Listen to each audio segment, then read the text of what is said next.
Oi pessoal, a gente está ao vivo para uma aula da disciplina de Matemática Computacional do curso de Ciência da Computação do campus da UFC em Crateús. Lembrando que essa é uma aula extraoficial, ela não conta para a carga horária da disciplina, nem para o cumprimento do cronograma proposto, certo? É majoritariamente uma aula de revisão, tá bom? A nossa abordagem hoje vai ser revisar a gente vai revisar os métodos de encontrar raízes de funções. A gente vai revisar a parte de zeros de funções das notas de aula, tá bem?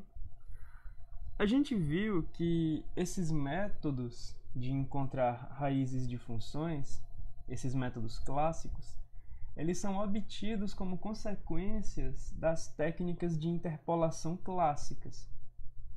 O método da posição falsa, por exemplo, é obtido quando a gente tenta analiticamente encontrar uma aproximação para a raiz de uma função f utilizando um polinômio de Lagrange de grau 1 como aproximação para f e torcendo para que a raiz desse polinômio de Lagrange de grau 1, que é uma reta, ela seja suficientemente próxima da raiz de f. A gente utiliza o teorema do valor intermediário para conseguir uma condição de existência de uma raiz no intervalo.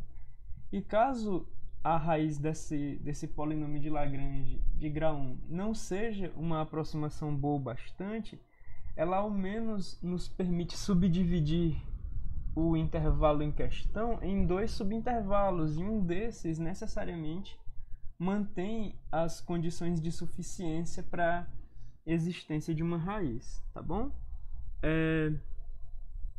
Por enquanto ninguém ao vivo comigo na live, mas eu vou continuar falando um pouco do polinômio do método da posição falsa, tá bem? Eu acredito que... Aliás, deixa eu dar uma olhada aqui no... na verdade a gente tem agora o Ayrton assistindo o chat, assistindo a transmissão. Eu acho que o meu chat, como sempre, tá quebrado. Não entendo isso. Pois bem. O áudio tá bom para vocês?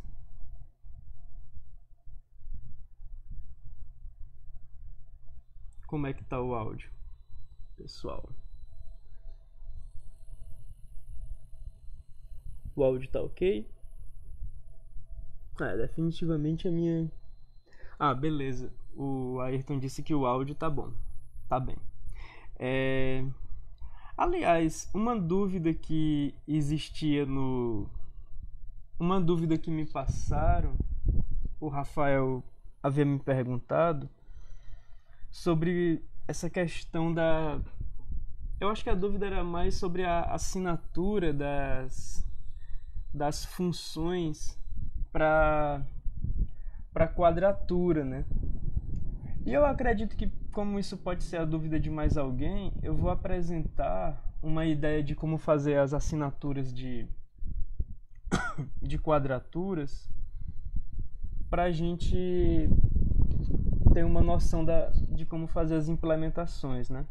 Inclusive, eu acredito que não foi uma boa ideia ter feito uma amostra de como implementar a integração dupla utilizando Python, porque Python é uma linguagem sem tipos, né? De tipagem dinâmica. Como Python é uma linguagem com tipos dinâmicos,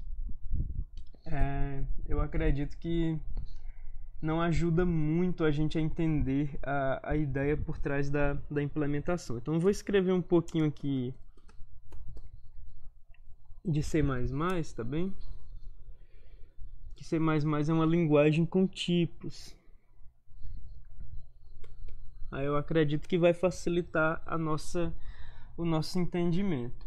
Pois bem, voltando àquela questão de quadraturas, né? Deixa eu só pegar aqui também o PDF das notas de aula e pegar uma fórmula de quadratura. Aliás, deixa eu marcar essa parte que eu tô, para eu não precisar voltar aqui. Beleza, eu acho que eu já tô perto. Eu devo estar bem perto. Pronto, aqui a gente tem a regra do trapézio, né? Por exemplo, se eu fosse implementar a regra do trapézio... E agora o meu computador está fazendo um ruído meio chato. Espero que passe logo. Se eu fosse implementar a regra do trapézio, como eu faria? Bom, certamente a regra do trapézio seria uma função que retorna um double, né?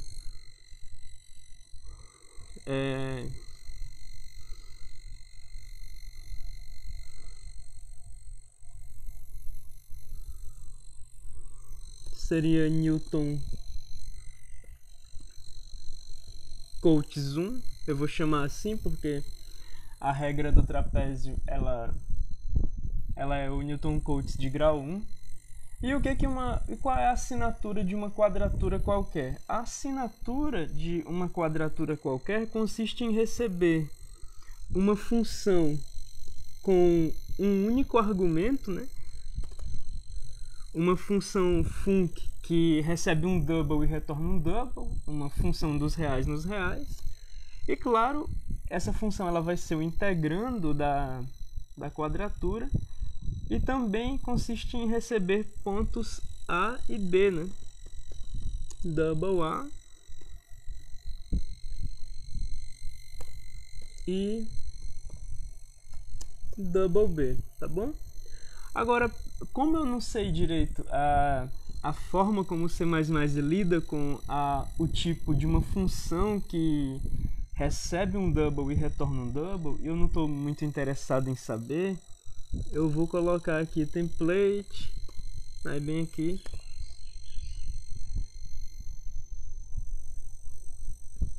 type name, e eu vou dizer que fn1 é um nome de tipo, né? Pois bem, então com essa linha aqui template type name fn1, esse fn1 ele vai ser o nome do tipo que as minhas funções que recebem um double e retornam um double, elas têm. Eu não estou tão interessado em saber exatamente que tipo é esse, e como eu estou usando func na assinatura de Newton Coates 1, o compilador é capaz de determinar para mim esse tipo, tá bom? Então eu abro aqui a nossa função. E agora a gente simplesmente implementa a regra do trapézio. Opa, me perdi aqui. A regra do trapézio, ela consiste em return aí b-a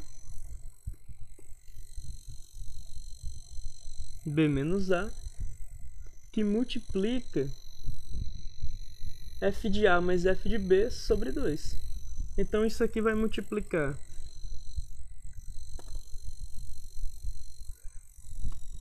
func a mais func b func a mais func b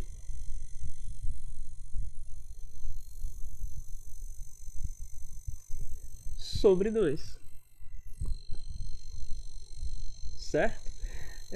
Então aqui a gente tem a regrinha do trapézio, né? Beleza. Agora observa o seguinte, nessa regrinha do trapézio eu não estou considerando a função em diversos subintervalos, tá bem?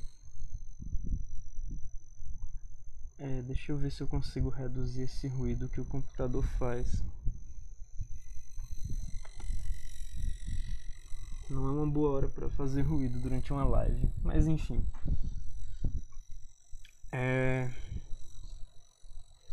Deixa eu ver como é que vocês estão no chat, inclusive.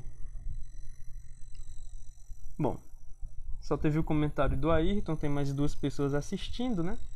Pois bem, aí claro, a gente precisa do bendito ponto e vírgula aqui para não haver muita reclamação do compilador. Pois bem, então aqui a gente tem, digamos, a nossa regrinha do trapézio, né? Que é Newton Coates 1.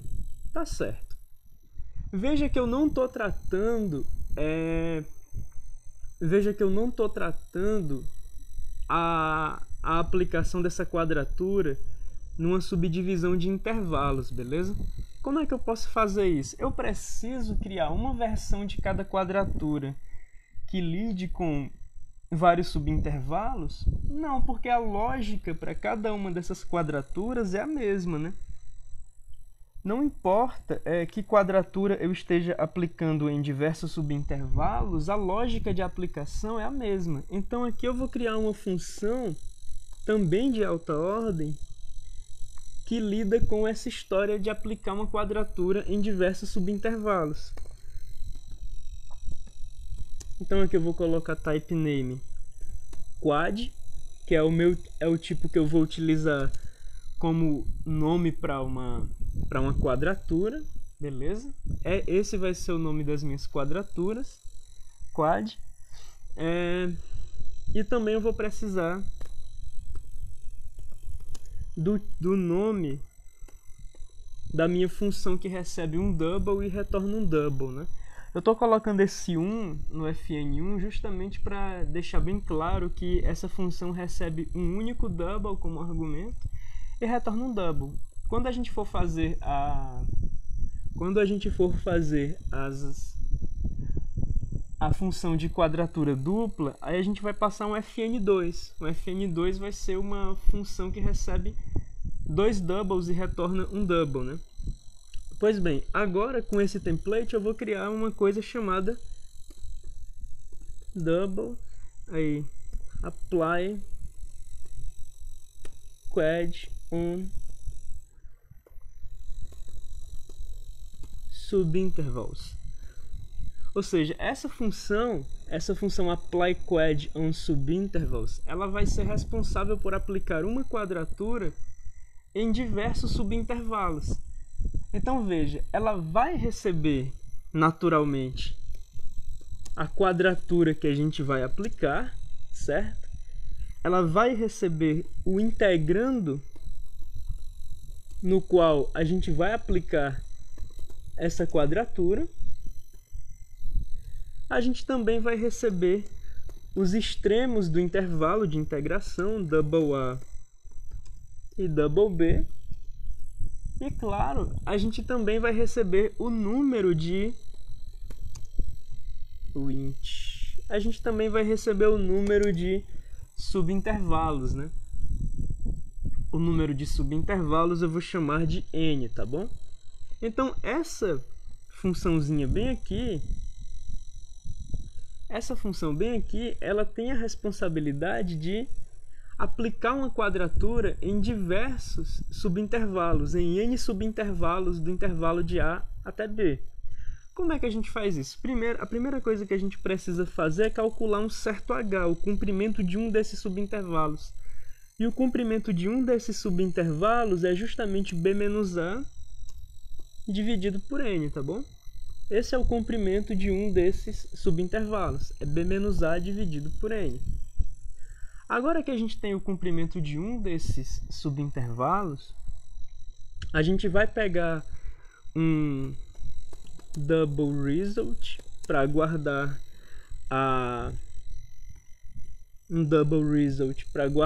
o resultado de aplicar a nossa quadratura em cada um desses subintervalos.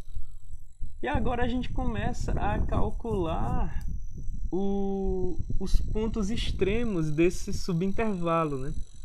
A gente começa com double, eu vou chamar de xi.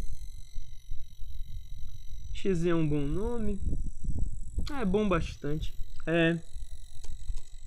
A gente vai começar double xi igual a A, e a gente vai fazer o seguinte,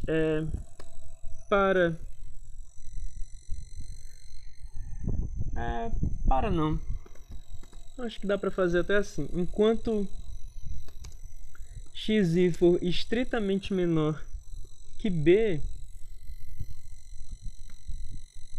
eu não estou acostumado com esses enters. Pois bem, enquanto xi for estritamente menor que b, a gente faz o seguinte: result, a gente vai acumular em result o resultado de aplicar a quadratura QD, né? Aí novamente não, a primeira vez que eu estou falando isso, essa quadratura QD e todas as nossas quadraturas vão ter essa assinatura bem aqui. Todas as nossas quadraturas vão receber uma função de uma única variável e dois doubles, né? O double do começo do intervalo e o double do final do intervalo. Então, a nossa quadratura bem aqui, ela vai estar recebendo func, ela vai estar recebendo xi, que é o cara do começo do intervalo, e ela vai estar recebendo como final do intervalo xi mais h, beleza? Isso aqui vai calcular a nossa quadratura em um subintervalo e depois a gente vai atualizar o xi. Xi é acumulado com h, ou seja, a gente passa para o próximo ponto. Uma vez que a gente tenha terminado isso, a gente retorna o resultado. Tranquilo? Observa então como é uma coisa bem simples aqui. A gente não precisa, uma vez que você tenha criado as suas quadraturas, você não precisa criar uma função para cada uma dessas quadraturas que aplique a quadratura em diversos subintervalos. A lógica de aplicação de uma quadratura em diversos subintervalos, ela independe da quadratura. Como é que você utilizaria esse cara? Apply quad on subintervals. Você utilizaria esse cara, por exemplo, da seguinte forma. Você poderia chamar ele assim, ó. Apply quad. Acho que ele não está permitindo que eu faça isso. Deixa eu ver só. Double A recebe. Agora ele está aceitando. Apply quad on subintervals. Aí aqui a gente podia passar a nossa primeira quadratura, né? Newton Cotes 1. Calma que eu não estou te chamando, eu não estou usando você como uma chamada de função, só estou usando você como argumento. Apply quad on subintervals Newton Cotes 1. Aí a gente passaria alguma função f para calcular a integral dessa função f.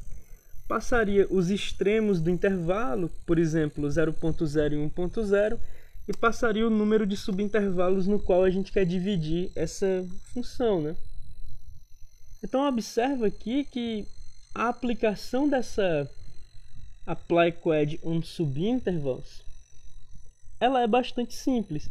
A gente vai ter como primeiro argumento a quadratura que a gente vai estar passando para ser aplicada nesses subintervalos, a função que vai ser diferenciável, a função que vai ser integrada nesses subintervalos, o ponto inicial do nosso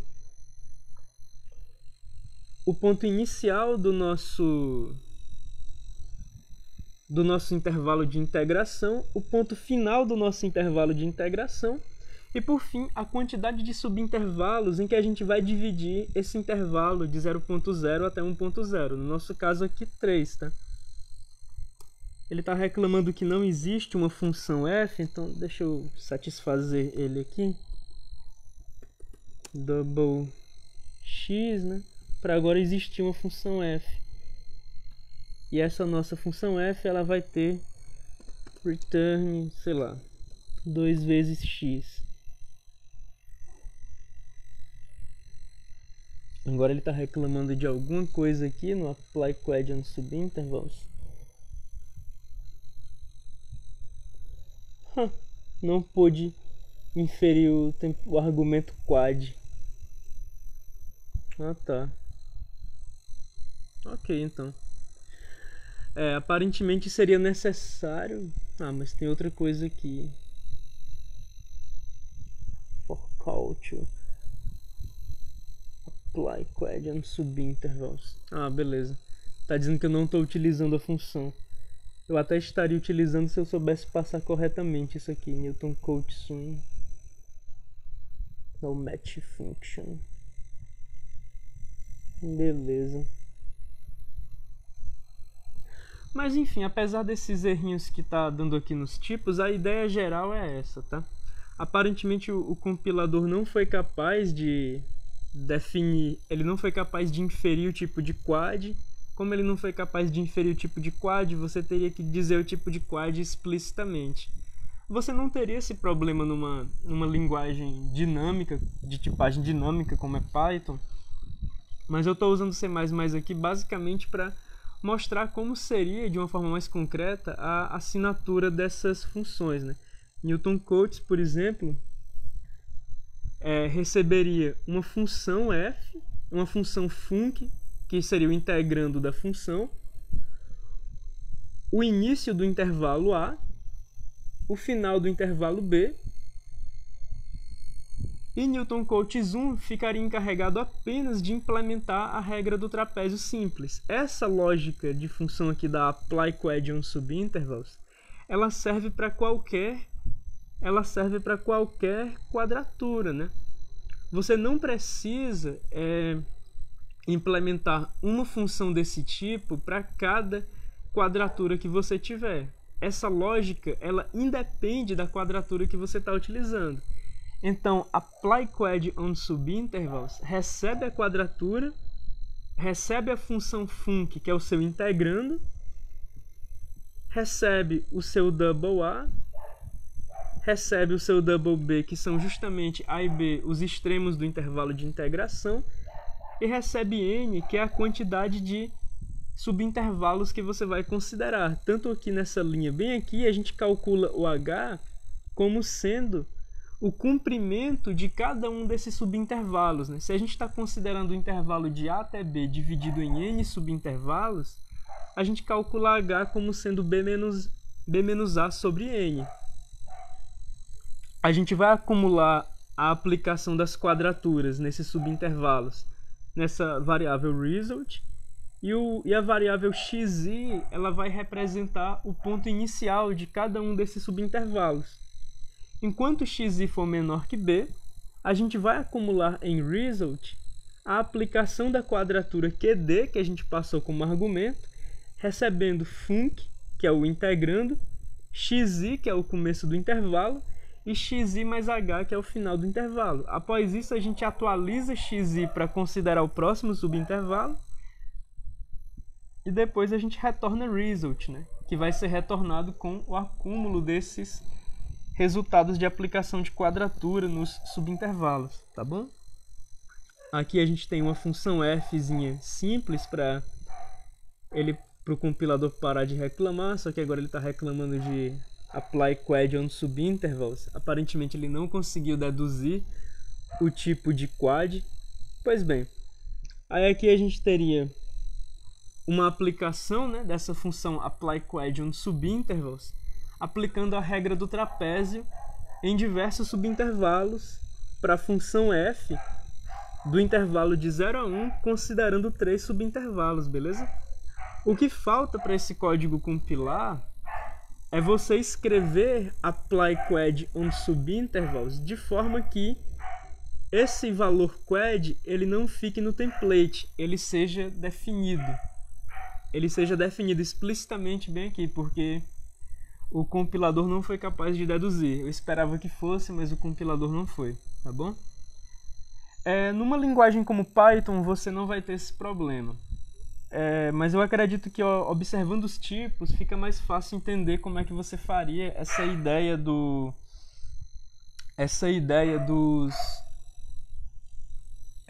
da aplicação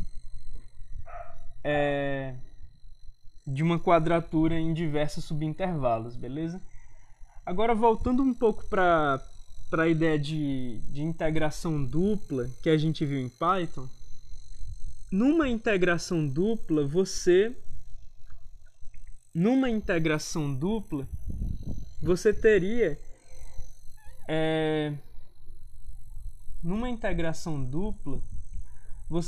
a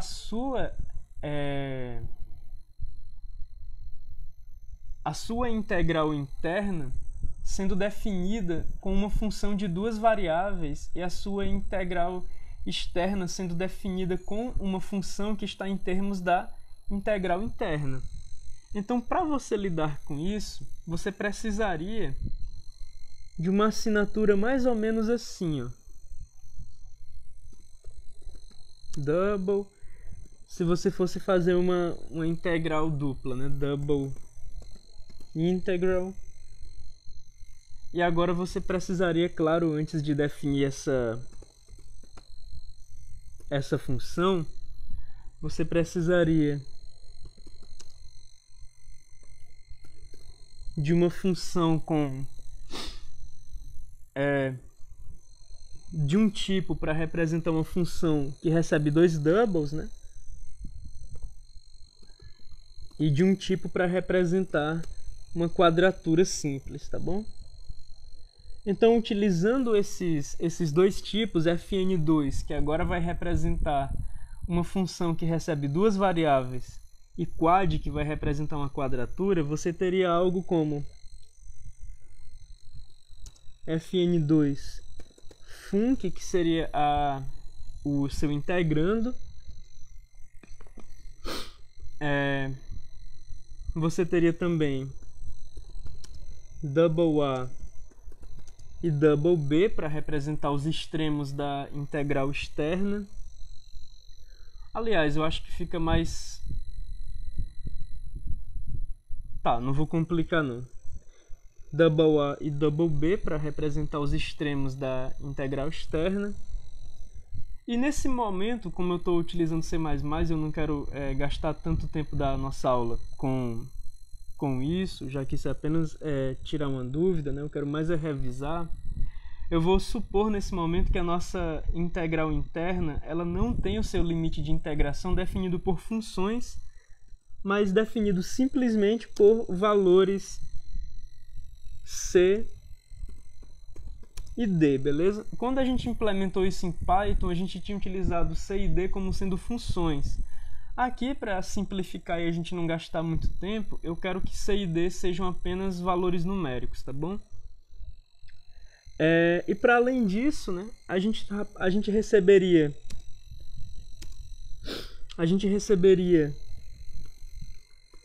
a nossa quadratura interna, a quadratura que a gente aplicaria na integral interna, e a quadratura que a gente aplicaria na integral externa, tá bom? Como é que a gente faz agora? Agora, a gente vai definir uma função com um argumento só. A gente vai definir uma função f, que vai ser um lambda, né? Aí em C++ isso a gente pode representar com a seguinte sintaxe. Vai ser um lambda que recebe como argumento um valor x, certo?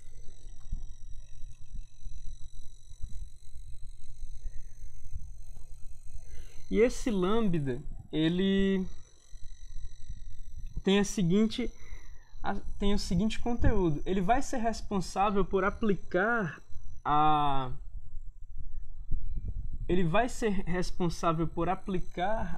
nossa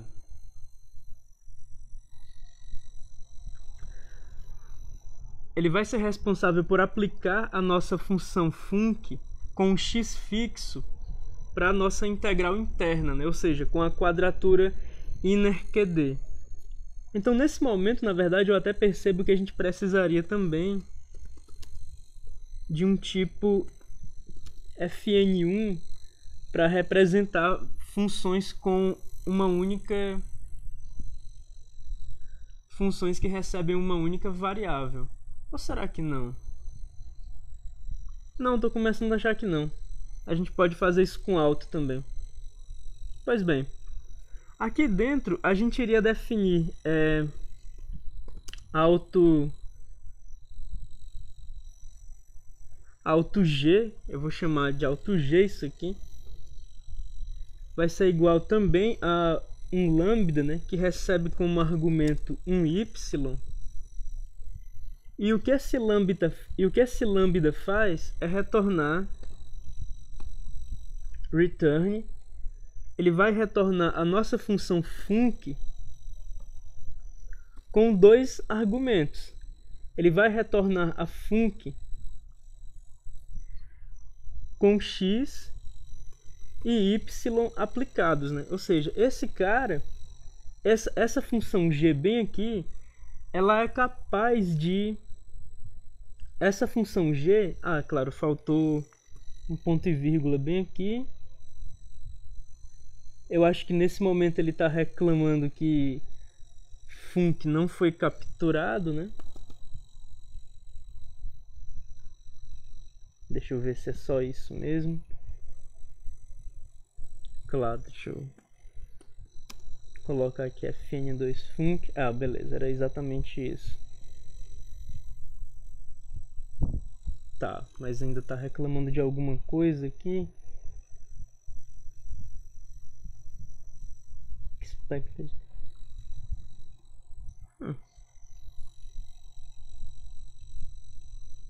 Ah, esse erro eu não tô entendendo. Enfim.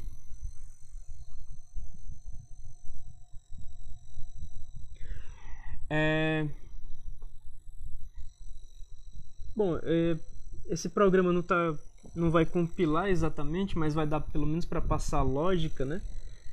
Com uma tipagem mais forte. Essa função g, ela tá com a ideia de ser g de y que aplica f de xy com um x fixo de f. Utilizando a função g, portanto, a gente pode fazer return, aplicar a nossa quadratura interna, né, innerqd, utilizando a função g como argumento,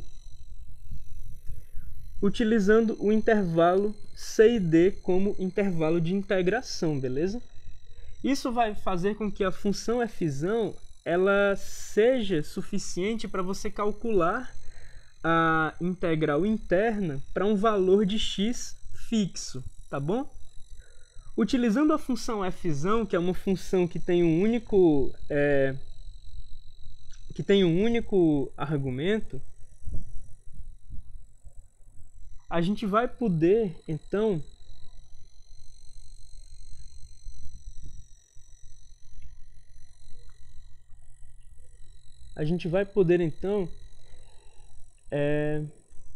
deixa eu ver se está bem alinhado, tá. A gente vai poder então aplicar a nossa quadratura mais externa, né? Eu acho que ele não está mais respeitando o autocompletar por falta disso, será? Return outer quadrature.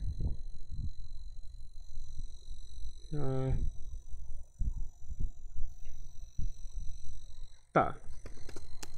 A gente teria return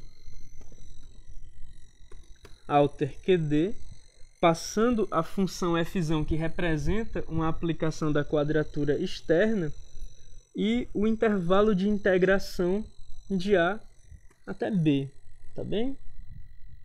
Agora deixa eu ver se eu entendo um pouco esses erros que ele está sugerindo. Expected unqualified ID. O que ele está falando? Eu acho que realmente eu tenho que encerrar isso aqui com ponto e vírgula.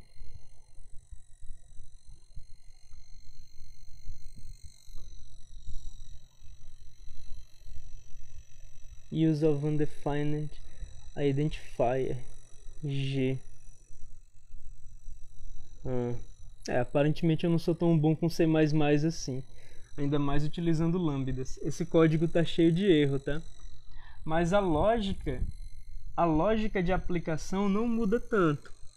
daquela lógica que a gente viu em Python. A gente tem uma função de duas variáveis, né? Por exemplo, se a gente fosse passar uma função para essa double quadrature, ela seria uma função mais ou menos como double, sei lá, vou chamar de double h, que receberia double x e double y, e o retorno seria, digamos, por exemplo, x mais 2 vezes y, tá bom? Agora, com uma função h como essa, que recebe duas variáveis, a gente poderia aplicar a nossa integral dupla para essa função h da seguinte forma: double b recebe double integral. Aí a gente passaria a função h como nosso integrando e passaria um intervalo externo. Vamos supor que o intervalo externo é de 0 até 2. Em seguida passaria o intervalo interno, lembrando que em Python, que eu implementei da forma como as notas de aula pedem, C e D são funções. Aqui, para simplificar e para a gente não gastar muito tempo, eu estou utilizando C e D como valores simples, então a gente teria, sei lá, 1.0 e 3.0 como nosso intervalo interno. Lembrando que da forma como deve ser implementado, esses dois caras são funções, tá? E por fim, as quadraturas que a gente passaria para integrar, para aproximar a integral interna e aproximar a integral externa. A gente poderia passar Newton-Cotes 1, que é a regra do trapézio, como as duas quadraturas, tá bem? Aí aqui ele não vai aceitar bem essa linha, porque double integral, segundo ele, não está bem definido. Eu não estou sabendo utilizar direito os lambdas e tal, e os templates. Mas a ideia, no geral, está sendo essa, tá? Quando a gente vai aplicar a integração dupla, o nosso integrando é um cara que recebe dois argumentos, né? Func xy, bem aqui. Para a gente não precisar lidar diretamente com ele, a gente vai criar um cara fzão para representar a quadratura, para representar a integral mais interna para um certo valor fixo de x. Com esse valor fixo de x, a gente consegue criar uma função g para representar func com o x fixo e o y solto, né? O y sendo dado pelo argumento de g. E utilizando isso, a gente consegue aplicar na quadratura interna a função g, que é de um argumento só, com os extremos de intervalo c e d, que, para simplificar, aqui são apenas doubles, né? Em seguida, com f definido dessa forma, a gente faz o retorno da quadratura mais externa com fzão no intervalo de A até B, tá bem? Eu acredito que, apesar dos tipos aqui estarem explicando um pouco melhor o que são os nossos argumentos, esses erros que estão aparecendo na tela não deixam tanta confiança no que eu tenho escrito. Então, até aquela live que a gente fez a versão de Python sobre isso pode ter ficado mais interessante, porque ao menos a lógica ela é apresentada sem essa série de erros, tá bem? Deixa eu ver como é que vocês estão no chat. Por enquanto tá tranquilo o chat, ninguém tá comentando nada, mas deixa eu ver se isso é verdade mesmo. Se ninguém tá comentando nada, ou se apenas eu que não tô atualizando o chat. Por enquanto ninguém tá comentando nada. Certo.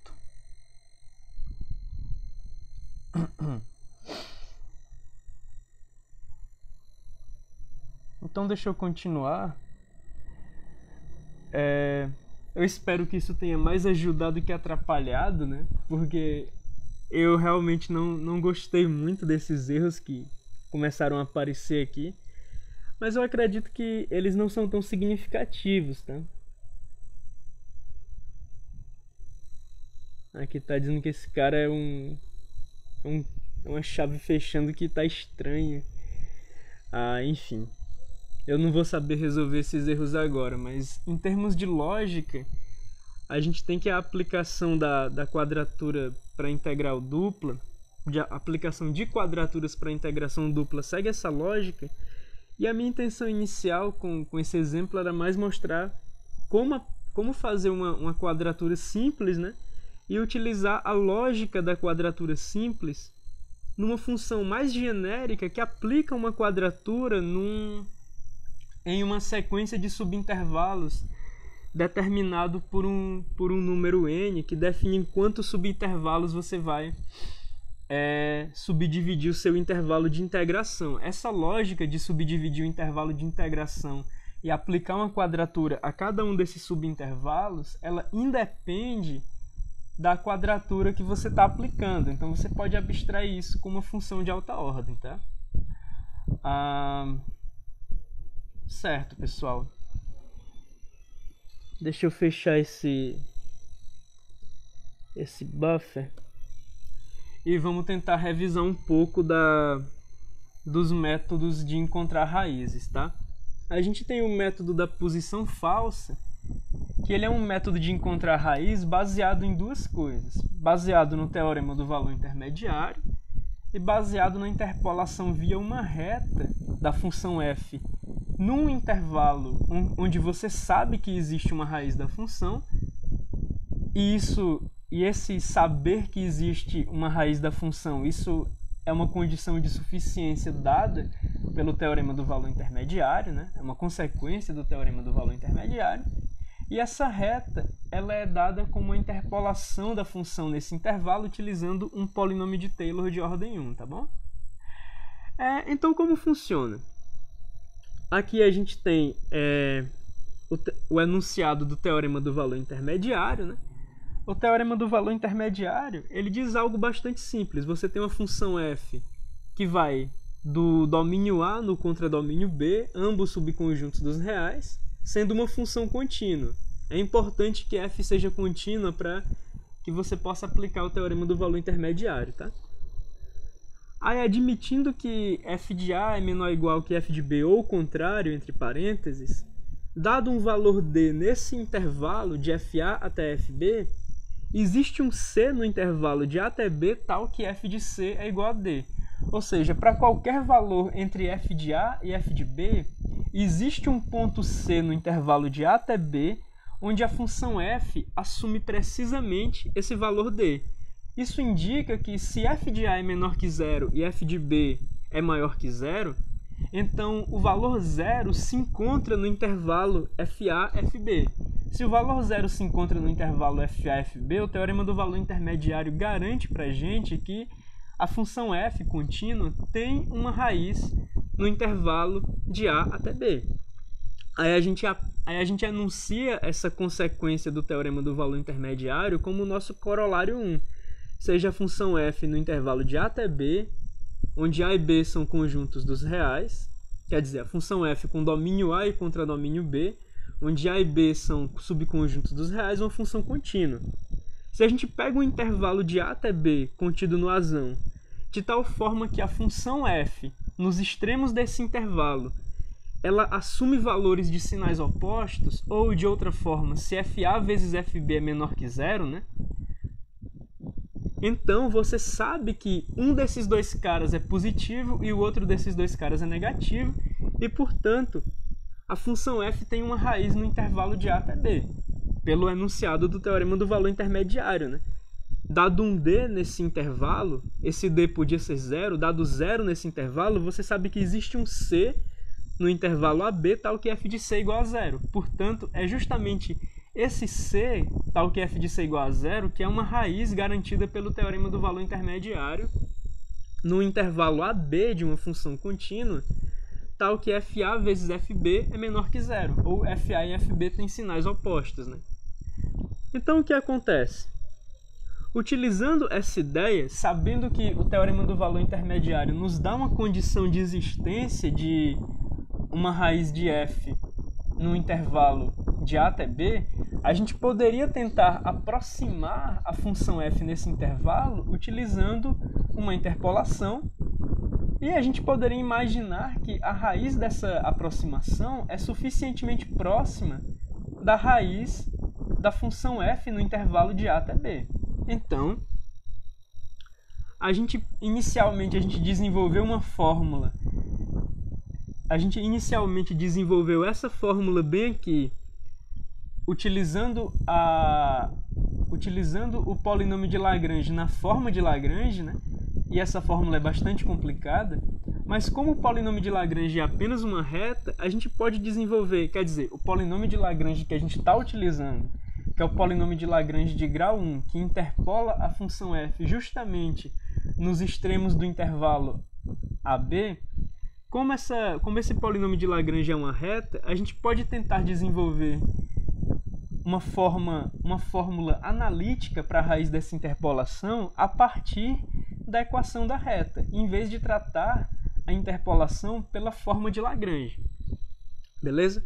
Então a gente pega essa equação da reta, que consiste do ponto em que a reta cruza o eixo y, mais o fator de inclinação da reta em relação ao eixo x, e x menos x0 para indicar o quão distante x se encontra de x0, né? Ou seja, essa equação da reta ela é dada a partir de um ponto de referência, x0 e y0, e a partir de um fator de inclinação m, tá bem? Então, utilizando essa reta, calculando o fator de inclinação dessa reta para os pontos de interesse, que são AFA e BFB, a gente tem esse fator de inclinação, a gente utiliza AFA como nosso ponto de referência x0 e y0, e a gente obtém a seguinte forma para o polinômio de Lagrange, né, de grau 1, utilizando uma equação da reta. A partir disso, o que a gente faz é um algebrismo para identificar a raiz desse polinômio de Lagrange que existe no intervalo de a até b. A gente calcula essa raiz, e essa raiz analítica ela é a fórmula do método da posição falsa, tá bem? Uma vez calculada essa raiz analítica, a gente vai utilizar a raiz analítica dessa aproximação da função f como uma aproximação para a raiz de f que a gente sabe que existe no intervalo de a até b, dada as condições de suficiência do corolário que a gente tem como consequência do teorema do valor intermediário, beleza? Aí existem alguns exercícios aqui a respeito do método da posição falsa. Deixa eu ver como é que vocês estão no chat.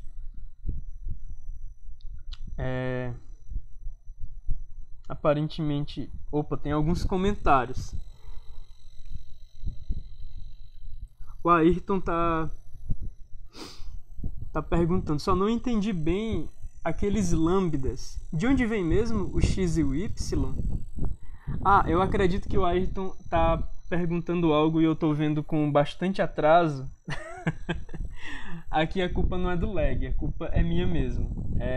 O Ayrton perguntou algo sobre de onde vem aquele x e aquele y dos lambdas, e cara, eu não salvei, ó. Que tenso. Pera aí. Eu não salvei, mas pode ser que tenha o... Isso aqui tá pior ainda. Vixe. Pois é, Ayrton, eu ia tirar a tua dúvida, cara, mas eu tô percebendo agora que eu não salvei aquela parte dos lambdas, cara. Eu fechei o buffer sem salvar aquela parte.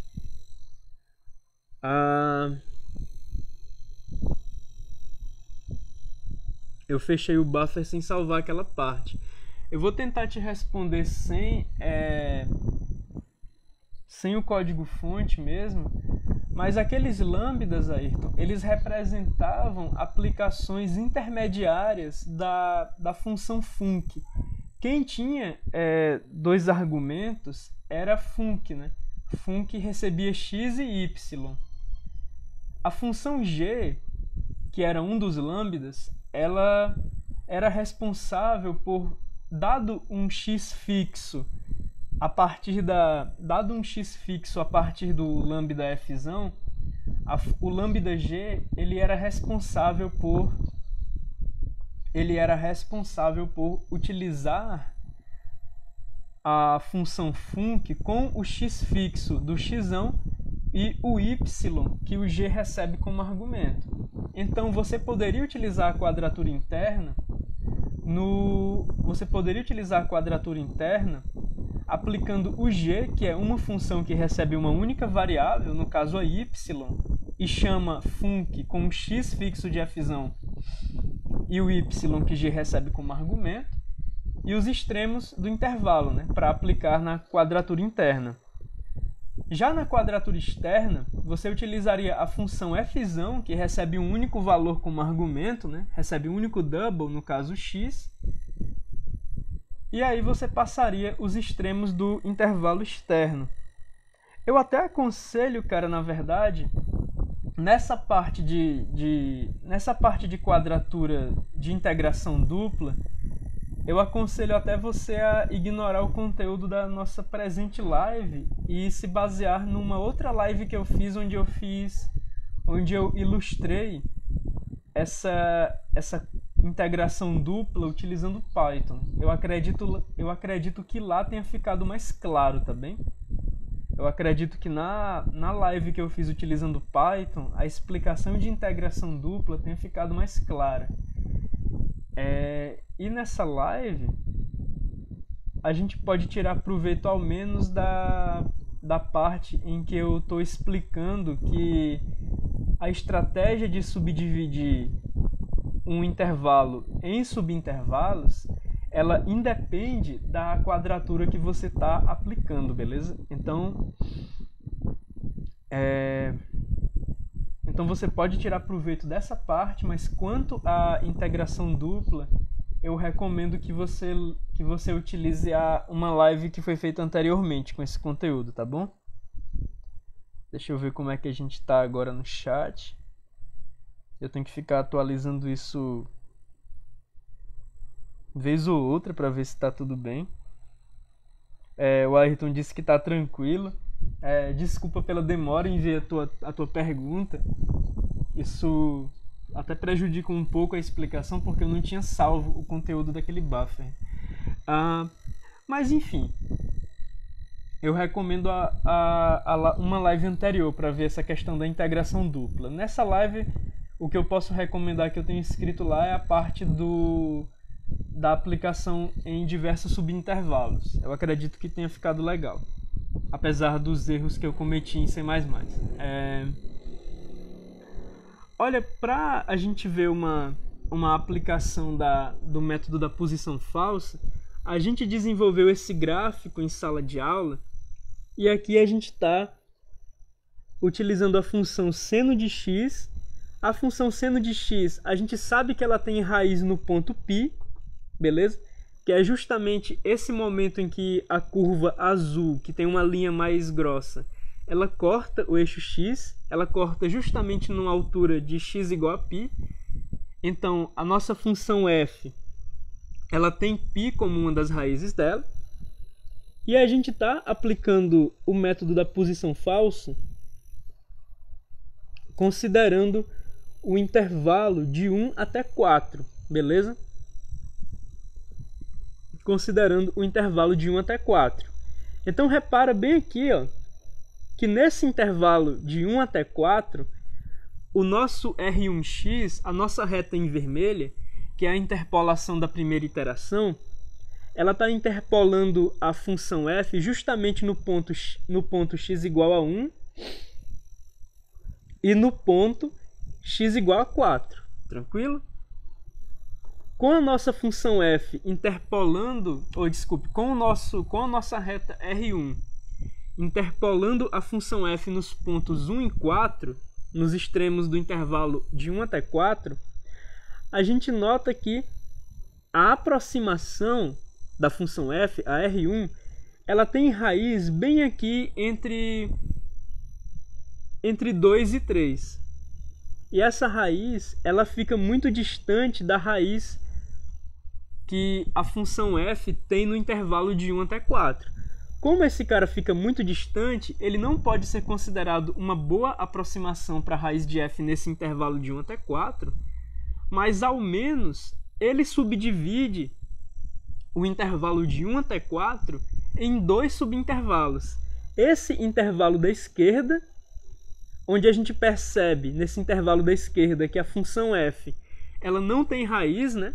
E se você nota, a condição de suficiência do teorema do valor intermediário ela não é satisfeita, porque no ponto 1 a função f assume o valor positivo, e nesse ponto que foi calculado entre 2 e 3, que está bem próximo de 2,5, a função f ela também assume o valor positivo.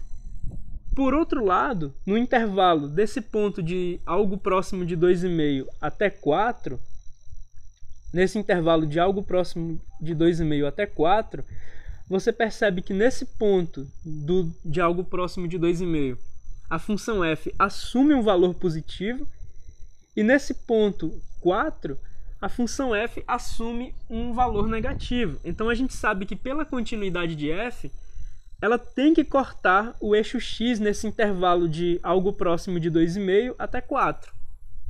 Como ela tem que cortar o eixo x nesse intervalo, a gente observa justamente o gráfico essa curva azul cortando o eixo x, né? E o que a gente faz então? A gente vai então interpolar a função f no intervalo de 2,5, de algo próximo de 2,5 até 4, utilizando mais uma vez uma reta, um polinômio de Lagrange de grau 1, portanto uma reta, né? E aí a gente vai torcer para essa reta ela ter uma raiz suficientemente próxima da raiz de f no intervalo de mais ou menos 2,5 até 4. Se você observar então esse intervalo, né, de mais ou menos 2,5 até 4, a nossa reta R2 ela está interpolando f. Deixa eu dar um zoom bem aqui para a gente ver melhor. A nossa reta f, a nossa reta R2, aqui está em roxo, ela está interpolando a função f justamente nessa altura que é próximo de 2,5 e também no ponto 4. Agora veja, nesse caso, a raiz da reta ela é muito próxima da raiz da função, e se a gente tivesse um critério de que isso fosse suficientemente próximo, a gente poderia parar a aproximação agora, né?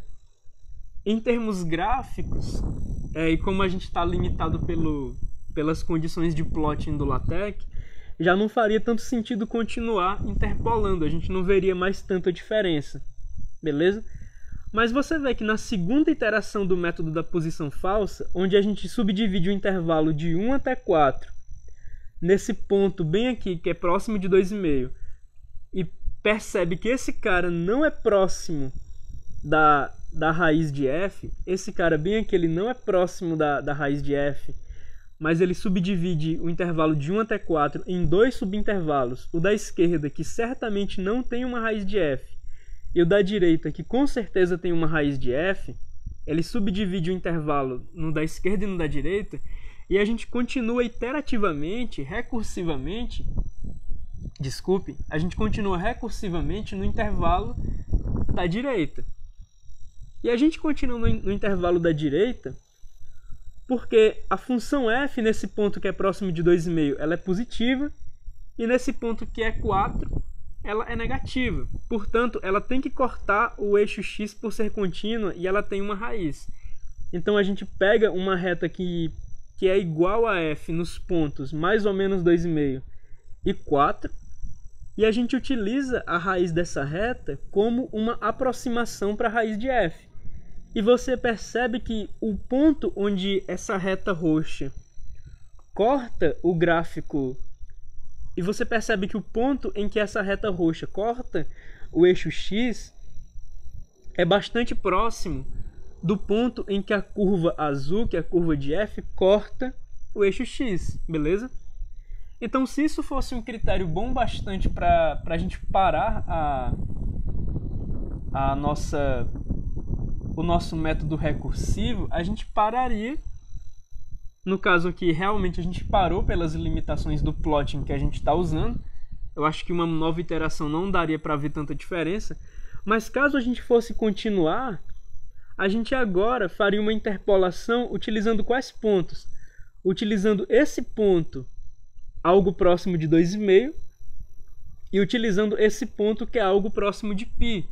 Porque esse ponto que é algo próximo de π, nele a função f assume um valor negativo, tá bem?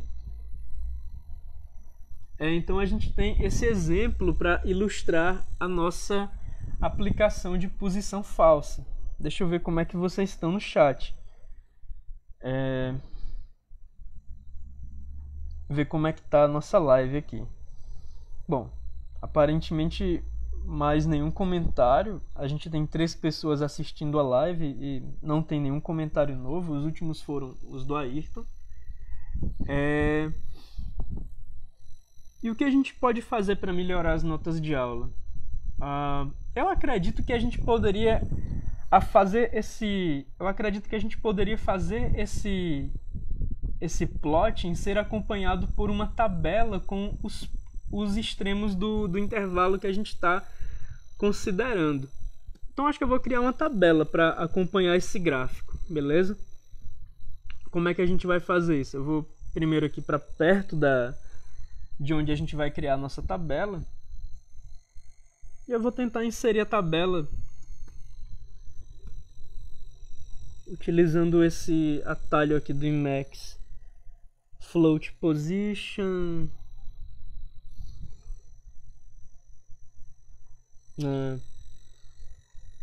Deixa em branco. Caption.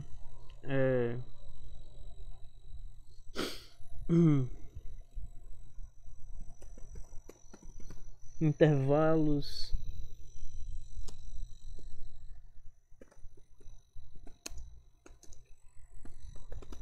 Na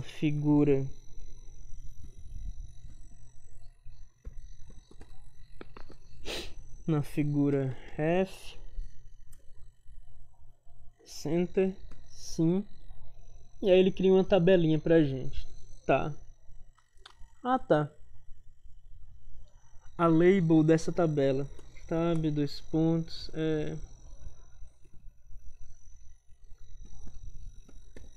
false position. Optional position. Deixa em branco. Formato da tabela. Põe 3 colunas centradas para mim. Que bom, ele fez praticamente tudo. Eis as vantagens de utilizar um editor que é bem consciente do Emacs. O cara fez praticamente todo o trabalho pra gente. Ele criou praticamente tudo aqui. Bom, faltou só a gente colocar bem aqui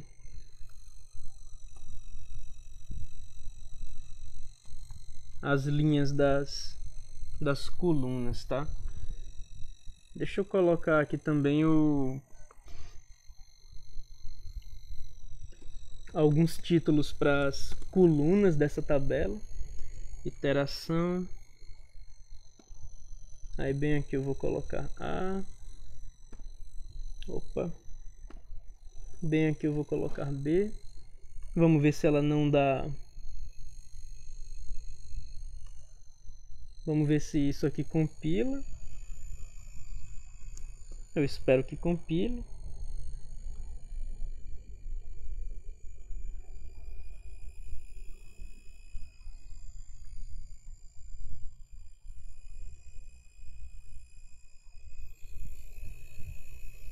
Ele criou a nossa tabelinha. Ela ficou bem longe da... Aliás, ele colocou a tabela antes da figura. Isso não tá legal.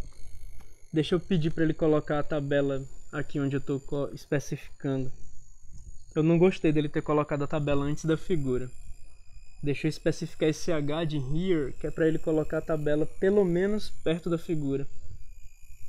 Ainda não está exatamente onde eu quero porque Eu acho que a figura que está flutuando agora. É, a figura está flutuando, então. Deixa eu colocar um H aqui também na figura. Assim eu estou querendo fixar a posição da figura e da tabela em relação ao texto. Eu estou querendo tirar essa decisão do LaTeX, que é para a tabela vir depois da figura. Vamos ver se ele me obedece. Continua não obedecendo. Mas está pelo menos bastante próximo. A tabela e a figura estão bastante próximas. Então. Aqui eu estou sentindo falta de um H-line aqui em cima. E de um... Tá. E de um H-line aqui também. Fazer umas linhas horizontais na tabela.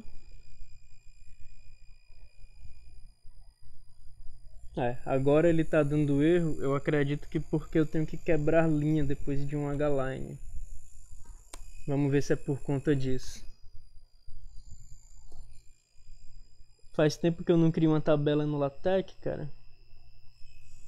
Desfazer, desfazer, desfazer, desfazer. Tá. Vamos tentar colocar só um H-line em cima aqui no começo. Só um H-line assim. Vamos ver se vai dar certo. Beleza. Esse H-line de cima deu certo. Aí ele criou uma linha bonitinha. Eu acho que o que eu tenho que fazer é quebrar a linha antes de chamar a linha horizontal. Vamos ver se isso vai funcionar. Eu estou quebrando a linha antes de chamar a linha horizontal. Era justamente isso. Agora ele está fazendo a tabelinha bonitinha. Eu estou quebrando a linha e depois chamando a H-line, que traça a linha horizontal. Pois bem, essa tabela, para representar o gráfico, a gente teria duas linhas nela, né? Deixa eu copiar isso aqui. A gente teria a iteração 0 e a gente teria... Não, colocar aqui iteração 1 e a gente teria também a iteração 2. Deixa eu ver se a tabela compila dessa forma que ela está.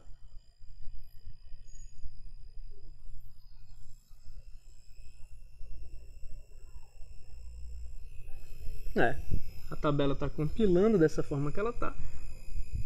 Que bom! Agora a tabela veio para depois do gráfico, o que é bom.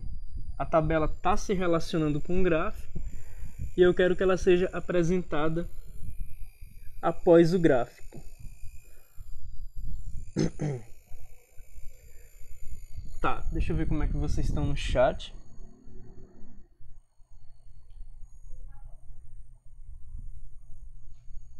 Vamos ver como é que tá o chat aqui.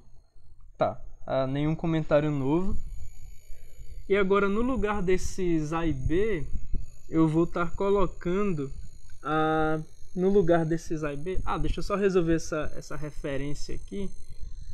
Porque eu acredito que essa figura tem alguma label. E não tem. E a figura não tem label. Mas eu quero me referir a essa figura. Deixa eu colocar a label dela bem aqui. Label fig.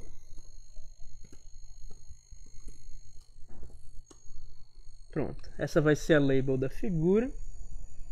E bem aqui no lugar desse ref, eu quero colocar uma referência para aquela figura. Então a gente vai ter aqui ref fig false position. Vamos ver se ele vai aceitar essa referência. Se ele já vai conseguir enxergar essa referência. Beleza, ele conseguiu enxergar a referência da figura 3, que é essa bem aqui. Tá, beleza. Ele pegou a referência da figura 3, Ele aceitou a label e colocou intervalos utilizados na figura 3. Tá, tabela 1. Na primeira iteração, a gente utilizou o intervalo de 1 até 4. Eu acredito que fica até interessante eu representar a iteração utilizando o nome da reta relativa à iteração. Então, vou colocar aqui R1x e bem aqui eu vou colocar R2x. Na primeira iteração, a gente utilizou o intervalo de 1 até 4 pelo gráfico.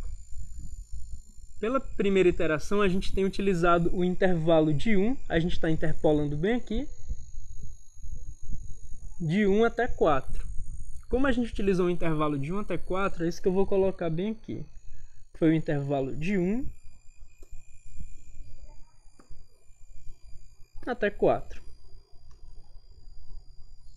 Vamos compilar para ver como vai ficar.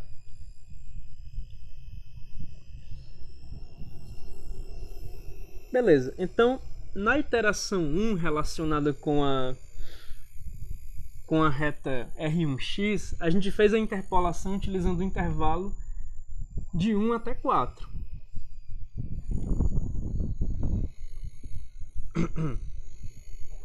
E eu acredito que vale a pena a gente ter uma coluna para especificar o ponto em que a reta cortou.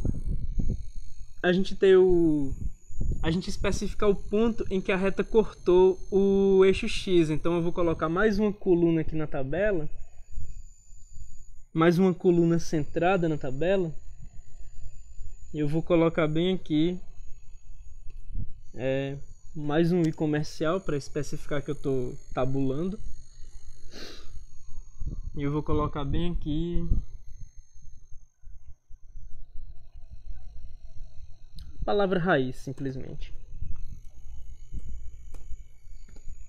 Raiz. Aí bem aqui eu vou começar colocando só um 0. Eu só quero ver inicialmente a tabela mudando, né? Bem aqui eu vou colocar só um 0. E eu vou recompilar para a gente ver se a tabela vai se ajustar a esse novo formato. Tá, beleza. Aí a tabela se ajustou a esse novo formato. Iteração, AB, raiz. Tá.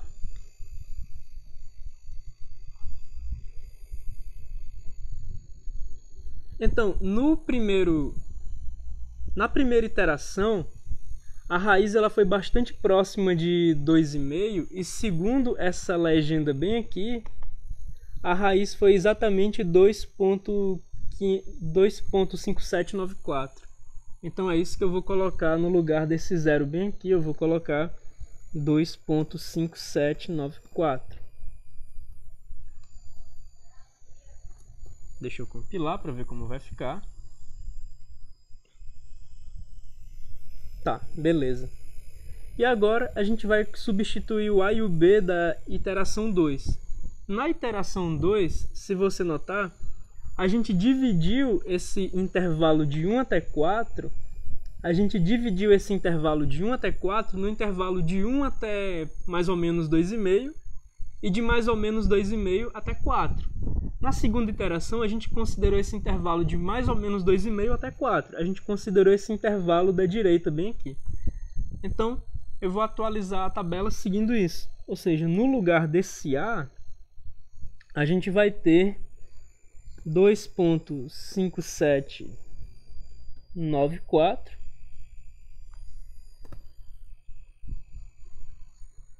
E no lugar do B, a gente vai ter 4, simplesmente. Inclusive, deixa eu aproveitar e colocar esse número entre cifrões, né? E eu não tinha calculado a raiz que foi posta nesse caso. A conta dessa raiz, a gente não fez a conta da raiz da segunda iteração, ó. Eu vou fazer manualmente já já. Por algum motivo dá sempre um problema na preview das minhas lives. Mas bem, Deixa eu ver, pelo menos o chat parece que não parou de funcionar. O, o Alex está dizendo que usar uma tabela no LaTeX é mais complicado do que ele imaginava. Não, cara, é a minha falta de prática. Usar tabela no LaTeX não é tão difícil. É porque eu tenho uma falta de prática com essas coisas. Eu não faço tabela no LaTeX o tempo todo, beleza? Aí pode parecer mais difícil do que é, mas não deixa a minha falta de prática te confundir e você pensar que usar tabela é difícil, tá bom?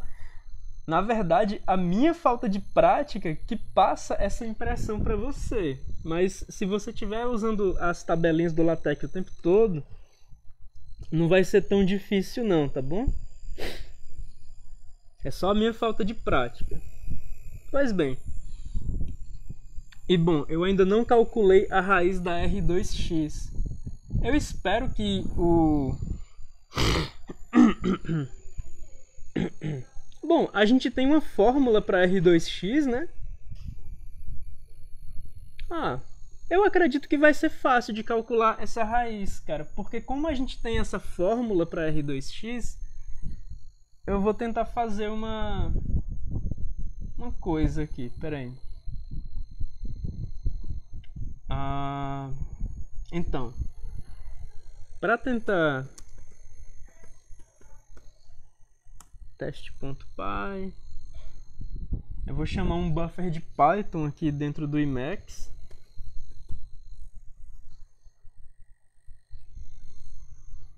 E eu acredito que ele ainda não se conectou com o Sage. Deixa eu ver quais são os processos que o Emacs está rodando. Eu acho que ele está tentando se conectar com o Sage ou já se conectou. Tá, beleza. Eu acho que tá ok. Deixa eu tentar chamar aqui.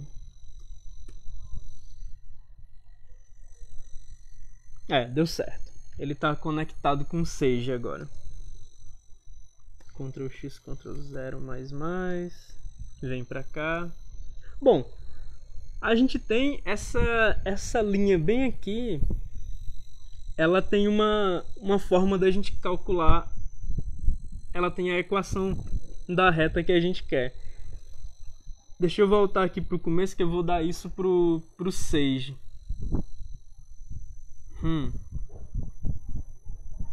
Aliás, eu acho que nessa forma que eu chamei o Sage eu não posso simplesmente definir uma função desse jeito, né? F de x igual a 2 vezes x. Eu posso fazer isso? Posso não. Eu não posso fazer isso. Aqui eu não tenho a sintaxe especial do Sage. Então esquece isso que eu fiz. O jeito mais fácil então vai ser abrir um terminal mesmo e chamar o Sage.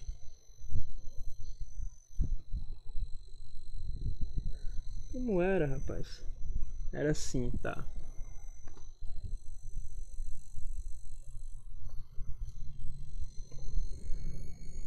Deixa eu chamar o Sage aqui pra gente copiar isso pra lá.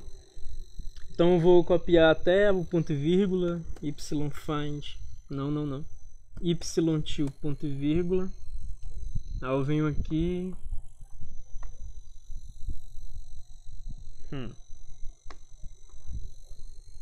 Ele não tá deixando eu copiar? Ponto e vírgula. Aparentemente não existe uma comunicação muito boa entre o Emacs e o terminal. Deixa eu tentar fazer isso de uma maneira mais explícita. Tio ponto e vírgula. Copia. Agora foi. De uma maneira mais explícita ele vai. Tá bom. Então agora eu posso utilizar essa forma do... Eu posso adaptar essa sintaxe para definir uma raiz para esse cara, né? Seno mais seno, aí tira esse radiano, dividido por 4 menos isso, que multiplica x menos esse cara. Tá, agora eu só preciso da raiz da função R2. R2 ponto roots. Será que ele calcula pra gente? Calcula sim, mas ele calcula isso de um jeito que não é tão utilizável. Pera aí. Ele calcula isso de um jeito que não é tão utilizável porque ele não está calculando de maneira numérica, ele está calculando de maneira analítica. Eita, cara. To unpack. Agora eu não sei que erro foi esse. R2x.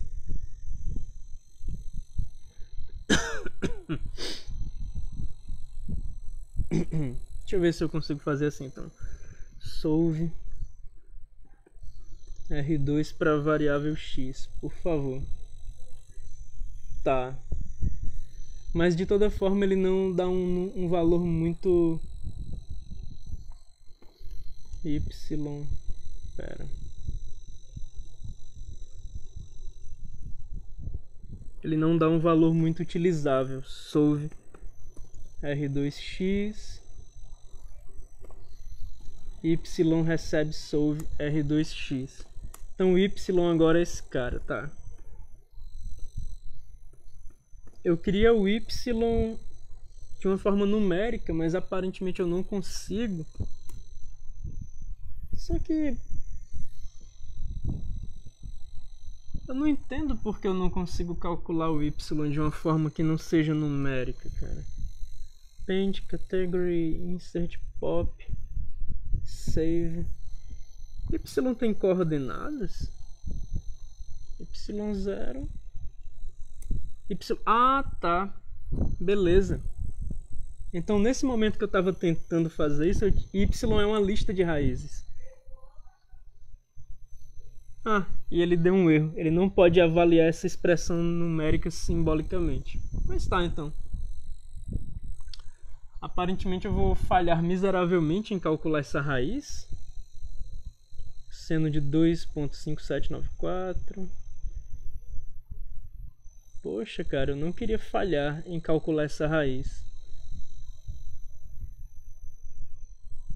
Eu realmente não queria falhar nesse cálculo.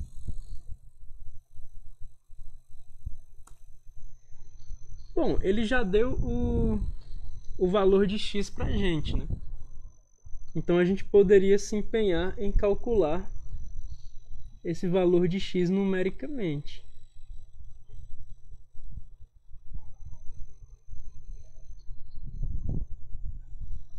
Esse é o valor de x que a gente quer calcular. Deixa eu trazer ele para cá.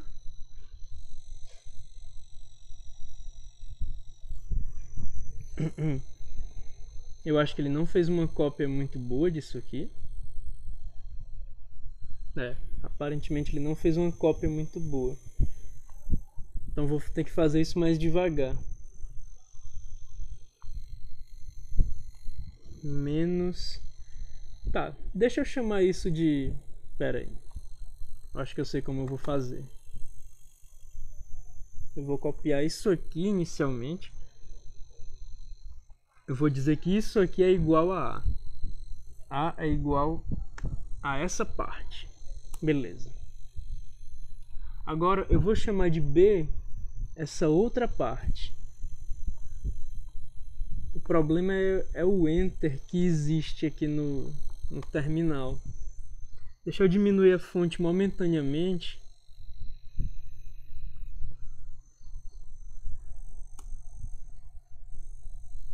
Deixa eu diminuir a fonte momentaneamente, que eu acredito que eu posso copiar essa expressão agora sem o problema de ter um Enter, de ter um new line aqui. Tá. Agora deu certo copiar a expressão toda. Vamos ver se ele me permite fazer essa conta. Vamos ver se ele me permite fazer essa continha. Tá aí. No fim das contas deu certo. Agora ele me permitiu fazer a conta. É 3.1664 a nossa aproximação, né? Deixa eu só aumentar aqui a fonte para vocês darem uma olhada nisso. Eu consegui a minha maracutaia aí para copiar a fórmula e colocar ela dentro do avaliador numérico do Sage. Então agora deu 3.1664. E isso vai para a nossa tabela. No lugar desse zero bem aqui, a gente vai ter 3.1664 como a nossa aproximação de π, tá bom? Claro, a gente está lembrando também que dentro desse nosso gráfico, né, a raiz da função f nesse nosso gráfico é justamente o valor de π. Então, quando a gente utiliza a posição falsa para aproximar a raiz de f no intervalo de 1 até 4, quando a gente utiliza a posição falsa para aproximar a raiz de f no intervalo de 1 até 4, a gente está, no fim das contas, calculando uma aproximação para o valor de π. E observa que a posição falsa, calculando uma aproximação para o valor de π, na segunda iteração, considerando o intervalo de 1 até 4, ela chegou num erro que é na casa dos centésimos. Como a gente está bem lembrado, o método de Newton ele é muito mais forte que isso. Mas a posição falsa, ela dá para a gente uma garantia de convergência que o método de Newton não dá. Eu vou só agora modificar a legenda dessa tabela. Eu não preciso mais do Sage. Eu nem preciso também de um monte de processo que tem rodando aqui no Emacs. Então deixa eu matar esses caras.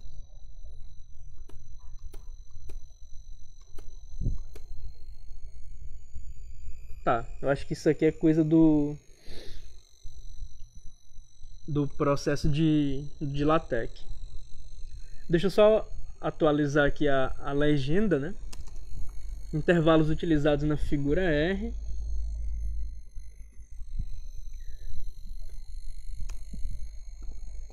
As colunas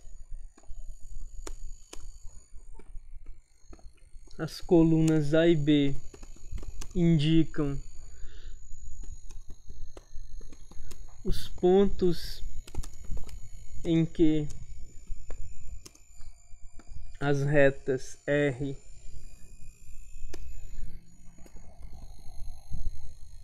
interpolam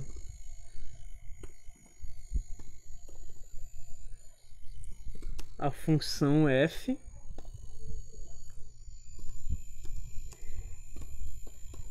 e a coluna raiz indica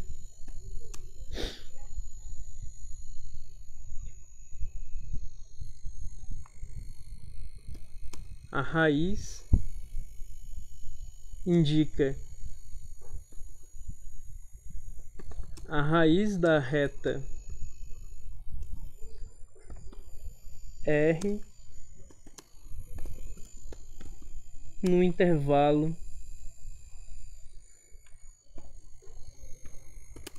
AB.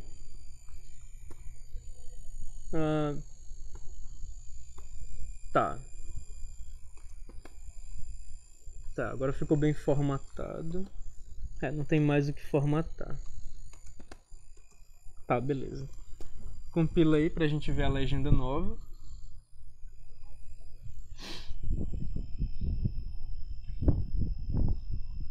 Bom, tá. A legenda nova tá bonitinha. A tabela vem depois da figura. Ela não vem exatamente ela não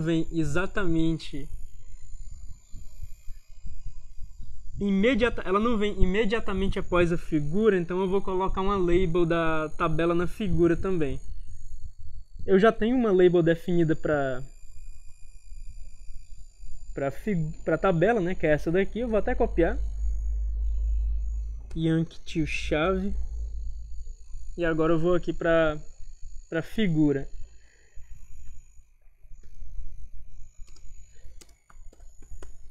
Consulte a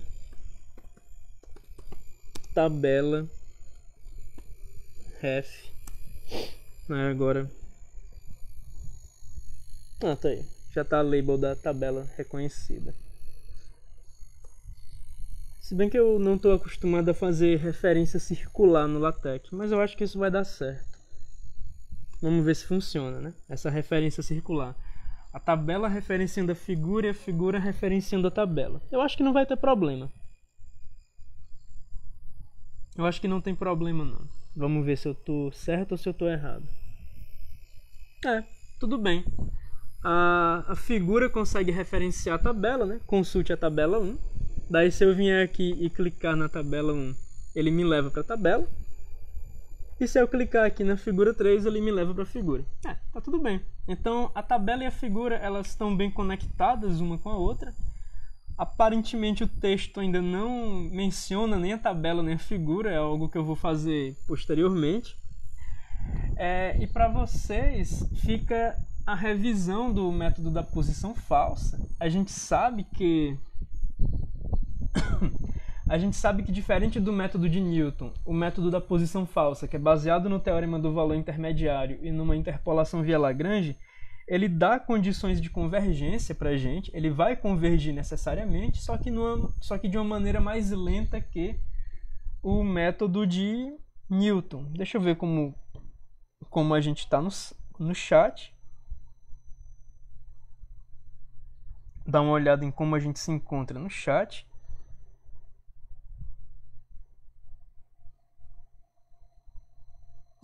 O último comentário foram os do Alex.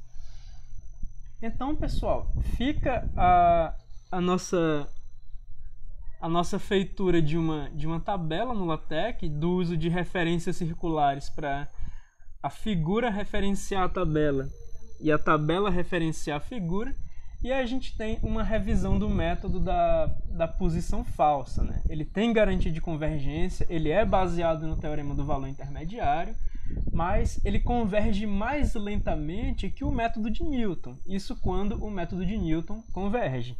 O método de Newton não tem garantia de convergência, mas quando converge, ele é muito mais rápido em convergir do que o método da posição falsa. Então, a gente pode dizer o seguinte também.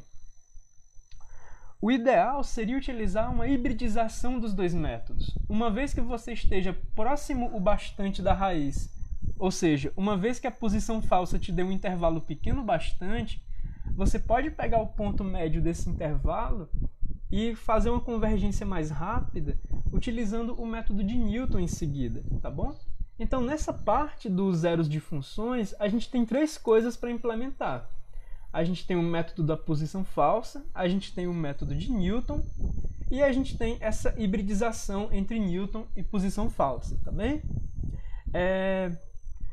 Eu vou dar uma olhada aqui se vocês dizem mais alguma coisa a respeito do que a gente está discutindo aqui. Aparentemente não, os últimos comentários foram os do Alex. Então é isso, pessoal. Eu estou disponível para tirar dúvidas de vocês pelo Facebook, por e-mail, no privado, se vocês preferirem. Muito embora eu dê preferência a que vocês me procurem no grupo para a gente poder disponibilizar a dúvida de uns alunos para os outros, né? Poder compartilhar as discussões e as respostas a essas dúvidas, tá bom? Bem, não havendo mais dúvidas, deixa eu ver se não há. Não havendo mais dúvidas, e aparentemente não há, eu vou dar a live por encerrada. A gente se encontra na quinta-feira para continuar a nossa revisão de cálculo, né? Lembrando, terças-feiras a gente tem a revisão do conteúdo inicial de matemática computacional. Às quintas-feiras a gente tem a revisão de cálculo diferencial e integral 1. Então, não havendo mais dúvidas, eu dou a live por encerrada e vocês podem me procurar no privado. Eu agradeço a presença de vocês na live, essas interações são muito importantes para a gente construir um material de qualidade. E até a próxima, pessoal. Até quinta-feira às 15 horas. Espero vocês quinta-feira às 3 horas da tarde. Até lá. A live vai ficando por aqui. Até mais.